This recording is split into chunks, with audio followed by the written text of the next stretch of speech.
ಇವತ್ತು ಕೂಡ ಅಧಿವೇಶನದಲ್ಲಿ ನಾವು ನಾಗೇಂದ್ರ ಅವರ ದಲಿತರ ಹಣವನ್ನು ನುಂಗಿರೋ ಬಗ್ಗೆ, ದಲಿತರ ಹಣವನ್ನು ಖಜಾನೆಯಿಂದ ಅಕ್ರಮವಾಗಿ ವರ್ಗಾವಣೆ ಮಾಡಿರೋದ್ರ ಬಗ್ಗೆ, ಸುಮಾರು ಲಕ್ಷಾಂತರ ದಲಿತರಿಗೆ ಆ ವಾಲ್ಮೀಕಿ ಜನಾಂಗಕ್ಕೆ ಹಣ ಸೇರಬೇಕಾಯಿತು, ಹಣನೆಲ್ಲ ಲೂಟಿ ಹೊಡೆದಿರೋದ್ರ ಬಗ್ಗೆ ವಾಪಸ್ ಬರೋವರೆಗೂ ನಾವು ನಾಗೇಂದ್ರನ ರಾಜೀನಾಮೆಗೆ ಆಗ್ರಹಿಸಿ ಇವತ್ತು ಕೂಡ ನಾವು ಧರಣಿಯನ್ನು ಮುಂದುವರಿಸ್ತಾ ಇದ್ದೀವಿ. ಇವತ್ತು ಧರಣಿಯನ್ನು ನಮ್ಮ ಉದ್ದೇಶ ಈ 189 ಕೋಟಿ ಹಣ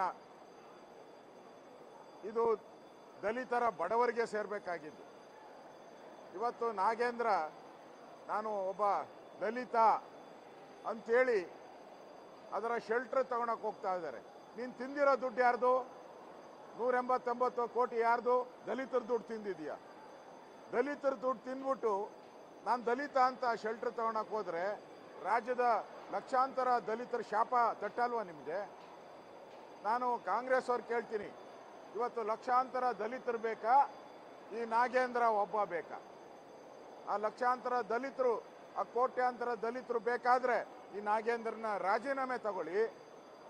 ಆ ಕೋಟ್ಯಾಂತರ ದಲಿತರಿಗೆ ಕಾಯ್ತಾ ಇದ್ದಾರಲ್ಲ ಬಡವರು, ಮನೆ ಕಟ್ಟಕ್ಕೆ, ಲೋನ್ ಮಾಡೋಕ್ಕೆ, ಹಣ ಅವ್ರಿಗೆ ವಾಪಸ್ ಕೊಡಿ ದಲಿತರಿಗೆ.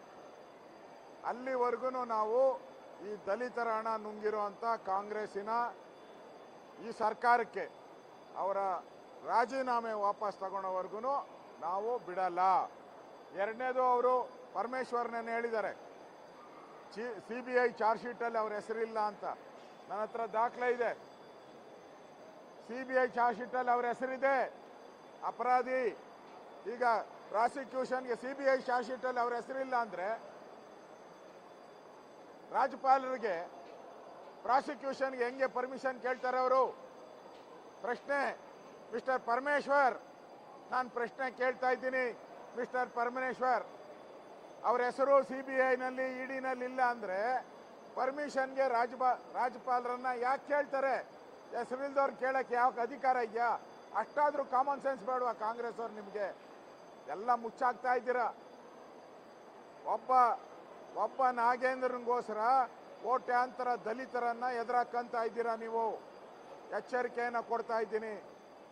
ನೀವು ಹಣವನ್ನು ವಾಪಸ್ ಕೊಡಿಯೋವರೆಗೂ ನಾವು ಬಿಡಲ್ಲ.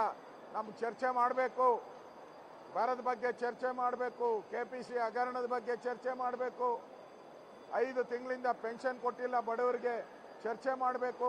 ಸರ್ಕಾರ ಪಾಪರ್ ಆಗಿ ದಿವಾಳಿ ಆಗಿದೆ, ಚರ್ಚೆ ಮಾಡಬೇಕು. ಆದರೆ ಒಬ್ಬ ನಾಗೇಂದ್ರನಿಗೋಸ್ಕರ 224 ಶಾಸಕರ ಹಕ್ಕನ್ನು ಕಸಿತಾ ಇದ್ದೀರಾ ನೀವು. ಒಬ್ಬ ನಾಗೇಂದ್ರನಿಗೋಸ್ಕರ 224 ಶಾಸಕರ ಹಕ್ಕನ್ನು ಕಸಿತಾ ಇದ್ದೀರಾ. ನಾಚಿಕೆ ಆಗಲ್ವಾ ನಿಮಗೆ? ಮಾನ ಮರ್ಯಾದೆ ಇದ್ದರೆ ಅವ್ರು ರಾಜೀನಾಮೆ ತೆಗೆದುಕೊಂಡು ಹಣನ ವಾಪಸ್ ತಗೊಂಡು ಆ ಕೋಟ್ಯಾಂತರ ದಲಿತರಿಗೆ ಹಣವನ್ನು ವಾಪಸ್ ಕೊಡಿ. ಮತ್ತು 224 MLAಗಳ ಹಕ್ಕನ್ನು ಕಸಿಬೇಡಿ ನೀವು. ನೋಡಿ, ಅವರು ಈ ವಂದೇ ಮಾತರಂ ಅದು ರಾಷ್ಟ್ರಗೀತೆ, BJPಯವರೆಲ್ಲ ಬರೆದಿರೋದು. ಅವತ್ತು ಯಾರು ಸ್ವಾತಂತ್ರ್ಯ ಹೋರಾಟ ಮಾಡಿದ್ರು ಅವರೆಲ್ಲರೂ ಕೂಡ ವಂದೇ ಮಾತರಂ, ವಂದೇ ಮಾತರಂ, ಸುಜಲಾಂ ಸುಫಲಾಂ ಇವೆಲ್ಲವನ್ನ ಹೇಳಿದ್ದಾರೆ. ಆ ಗೀತೆಯ ಪೂರ್ಣ ಪಾಠ ನಾವು ಬರೆದಿದ್ದಲ್ಲ, ಅದು BJP ಬರೆದಿದ್ದಲ್ಲ, ಬಂಕಿಮ್ ಚಂದ್ರ ಚಟರ್ಜಿ ಅವರು ಬರೆದಿರೋದು. ಅವತ್ತು ಸ್ವಾತಂತ್ರ್ಯ ಹೋರಾಟಗಾರರು ಅವರೆಲ್ಲ ಅವ್ರಿಗೆ ಬೆಲೆ ಕೊಡ್ತಾ ಇಲ್ಲ ಅಂದರೆ ನಿಮ್ಮ ಯೋಗ್ಯತೆ ಏನಂತ ಅರ್ಥ ಆಗ್ತೈತೆ. ಸೋನಿಯಾ ಗಾಂಧಿ ಅವರು, ರಾಹುಲ್ ಗಾಂಧಿ ಒಂದೇ ಮಾತರ ಮಾಡಬೇಕಾದ್ರೆ ಇಲ್ಲಿಂದ ಅಲ್ಲಿಗೆ, ಅಲ್ಲಿಂದ ಇಲ್ಲಿಗೆ ಓಡಾಡ್ತಾ ಇದ್ರು. ಇದೇನಾ ಗೌರವ ನಿಮಗೆ? ಇದೇನಾ ಸಂವಿಧಾನ? ಸಂವಿಧಾನಕ್ಕೆ ಅಪಚಾರ ಮಾಡಿದರೆ ದೇಶದ ಜನ ಒಂದೇ ಮಾತರಂ ಅಂತ ಹೇಳಿಲ್ಲ ಅಂದರೆ ನೀವು ಇಟಲಿಯವರ, ಇಂಡಿಯಾದವರ ತೀರ್ಮಾನ ಮಾಡಿ. ನೀವು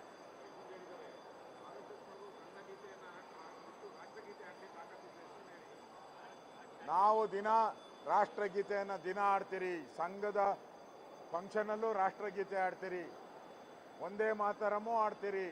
ನಾವು ಭಾರತೀಯರು, ನಾವು ಇಟಲಿದವರಲ್ಲ, ನಾವು ಇಟಲಿ ಅಲ್ಲ, ನಾವು ಭಾರತೀಯರು. ನಾವು ಒಂದೇ ಮಾತರಮೂ ಆಡ್ತೀರಿ, ಜನಗಣ ಮನನೂ ಆಡ್ತೀನಿ.